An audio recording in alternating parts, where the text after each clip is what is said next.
কুরবানি, গোমাংস এবং দুধের চাহিদার ভিত্তিতে দেশে বাড়ছে গরু মহিষের খামার।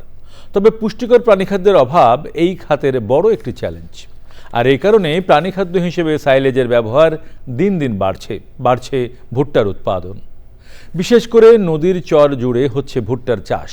সংশ্লিষ্টরা বলছেন, চাহিদার বিপরীতে সাইলেজ উৎপাদন একেবারেই কম। সাইলেজ উৎপাদনে আছে অর্থনৈতিক সম্ভাবনা। বিস্তারিত জানাচ্ছেন শাইখ সিরাজ। 200-র বেশি সার্ভিস ও ফিচারে লেনদেনের সব বিকাশ অ্যাপে সম্ভব। পদ্মা নদীর চরের নাম ভাগ্যকুল। মুন্সিগঞ্জ জেলার এই চরে বিশাল এলাকায় ভুট্টার চাষ।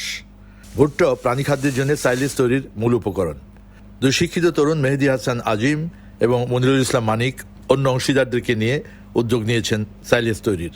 আমার খামারটা হচ্ছে গাজীপুর শহরে, আর শহরে স্যার কোনো ঘাসের জমি নাই। অন্যান্য যারা সাইলেজ করে তাদের কাছ থেকে সংগ্রহ করে তখন খাওয়াইতাম। তখন আমি সাইলেজ নিয়ে যখন রিসার্চ শুরু করলাম, তখন দেখলাম আসলে এটা মানসম্মত সাইলেজ না, বা সাইলেজের প্রসেসিং সিস্টেমটাই এটা না। তো সেখান থেকেই মূলত স্যার সাইলেজ করা শুরু করি। দানাদার এখন 40-50 টাকা কেজি প্রায় পড়ে যায়। এটা আমরা নিজেরা যখন তৈরি করি 7-8 টাকার ভিতর কমপ্লিট হয়ে যায়।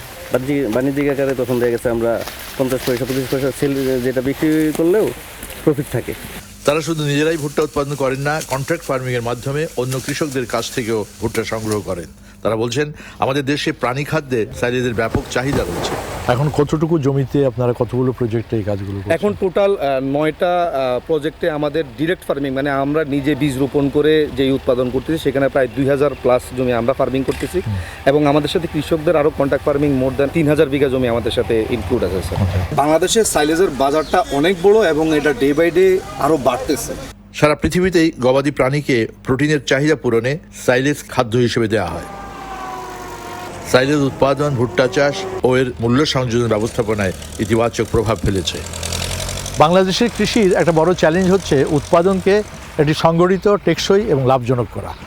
এই জাতীয় উদ্যোগগুলো প্রমাণ করে যে এভাবে যদি কাজগুলো করা যায় তাহলে উভয়ই লাভবান হবে। এক্ষেত্রে এই জাতীয় প্রকল্পগুলোর প্রসার ঘটবে। মুন্সিগঞ্জের বালাসুর থেকে শাইখ সিরাজ, চ্যানেল আই।